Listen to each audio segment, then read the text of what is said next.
Hi folks, how are you? This is my commentary to lecture number 4 on population dynamics on sustainability modeling. Got my notes right here, and today it's Tuesday, February 18th, 2014. So this lecture covers an interesting topic, which is population and population dynamics, and actually how we approach these dynamics modeling in Vensim. Population is an important issue because it's one of the key triggers of global change.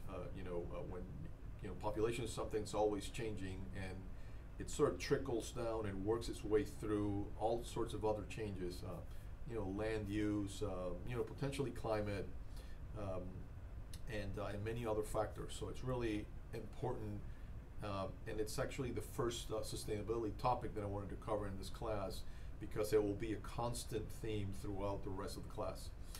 So today, in this lecture, we introduce how to simulate population dynamics using Vensim, and the concepts are simple. And I tried to make an effort to structure, building up a population dynamics model, from scratch and sort of step by step. So I think you'll appreciate that as you move through the lecture.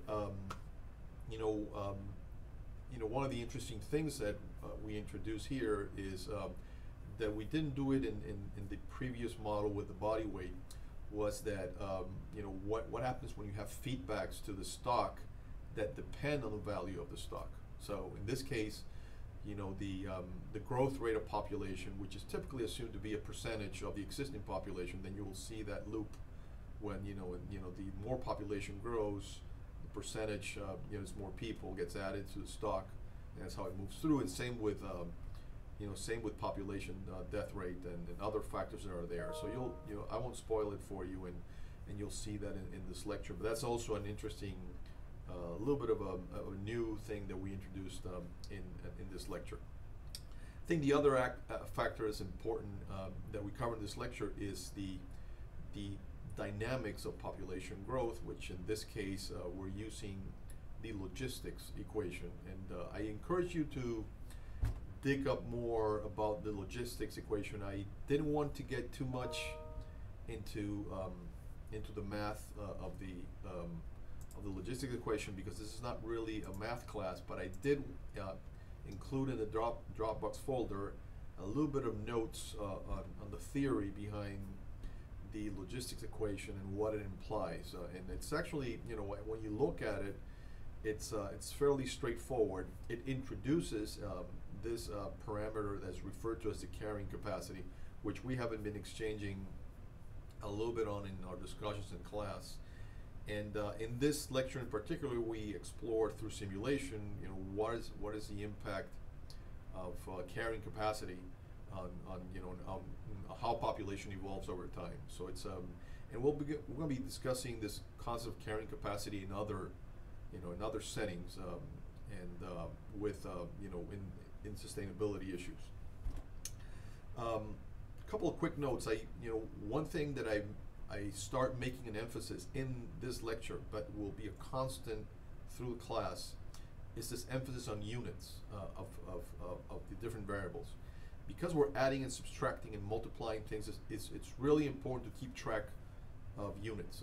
There's a saying that you don't add apples with oranges, and it's completely true. More so in sustainability issues, and more so in modeling. So I'm going to start making an emphasis there. So I've sort of mentioned this in the past. This class is very quantitative. So when you're quantitative, you got to keep track of what is that you're adding and subtracting. So units, dimensions are important. In this case, we talk about billions of people in terms of the unit of measurement of population, and then time is measured in years. So we got to keep track of those units and how they mix together. So keep an eye on that. And of course, if you have questions, issues, concerns, please post them, and we'll discuss them. I've been receiving, and I'm very pleased with the exchanges that I've been seeing on the Facebook page. I will devote some time today to respond to probably all of the questions that have been raised. Make sure to keep them coming. I think that's what we want, and I like the feedback. I like the you know, the give and take that you have been developing. So I'm very pleased with that. I think the other thing that I wanted to mention as a suggestion, and I want to try this because I haven't done this before, and with this class, is that I want you to actually start tweeting, you know, lectures, references, your own comments, and it would help to give this class a little bit more visibility outside of its borders. I'm also curious about the reaction in the sort of the following that the topics that we're discussing would take. So I encourage you to also you know, use Twitter as a way to get sort of this, you know, get the word and spread this out. Okay, so please please start doing so. We'll track, see what happens. Okay. Well, that's all I had. I hope you have a good week. And if you have any questions again about the lecture, please post them. Enjoy the videos, and I'll see you soon. Take care.